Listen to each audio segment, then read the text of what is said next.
The Xbox One enjoyed a strong third year on the market with an expanding backwards compatibility catalog, Xbox Play Anywhere support, and a nice system revision.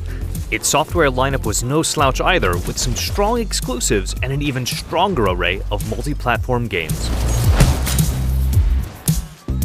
Forza Horizon 3 is one such game. Building on the foundations of the previous two Horizon titles, it offers a tremendous amount of variety for a racer.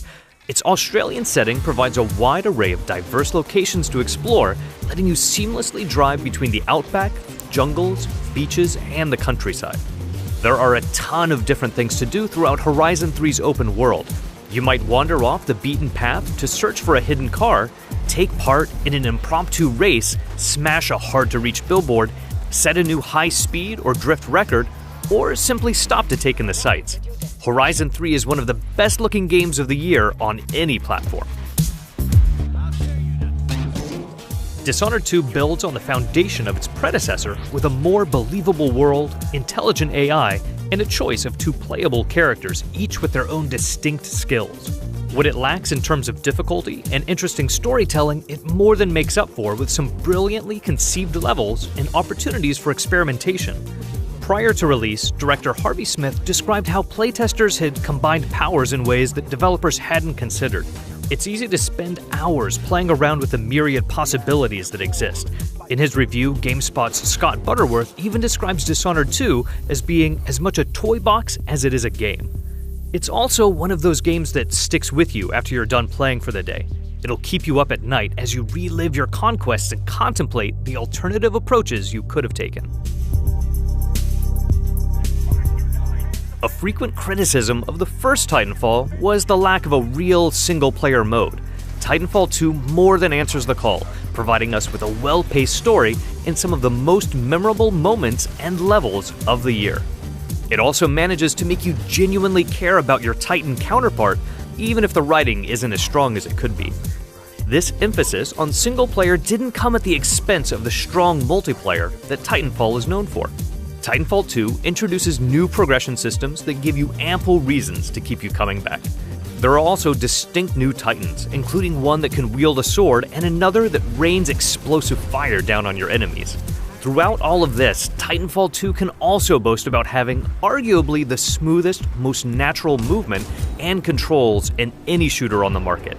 In a game where you can walk around in a huge mech annihilating your foes, the fact that running, or wall running, is still so much fun is a testament to Respawn's design work.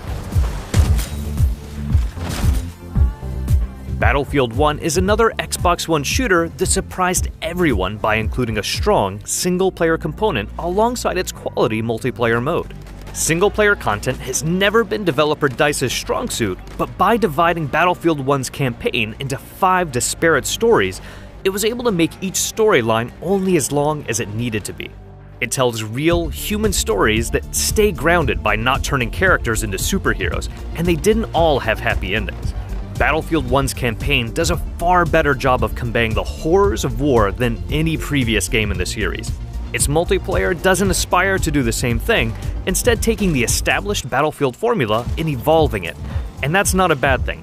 Battlefield 1 offers the most dynamic matches the series has ever seen thanks to map-dominating behemoth vehicles and weather effects that force you to alter your tactics. Overwatch represents Blizzard's first foray into shooters. As it did with MMOs, collectible card games, and everything else, Blizzard offers a unique take on the genre that streamlines a concept, but not at the expense of depth. The interplay between its 23 characters and counting remains as interesting as it did on launch day. Matches can change on the fly not just because of players using their ultimates, but because of the ability to switch between characters after a death. This adds an additional layer of strategy to what would still be an enjoyable shooter without it. One thing that never gets old is identifying a weakness of your team or the enemy's team and then moving into a role that swings the match in your favor. Additional characters and maps, seasonal events, and wise design changes have also ensured the game doesn't get stale, and Blizzard's track record suggests that the level of support won't fall off anytime soon.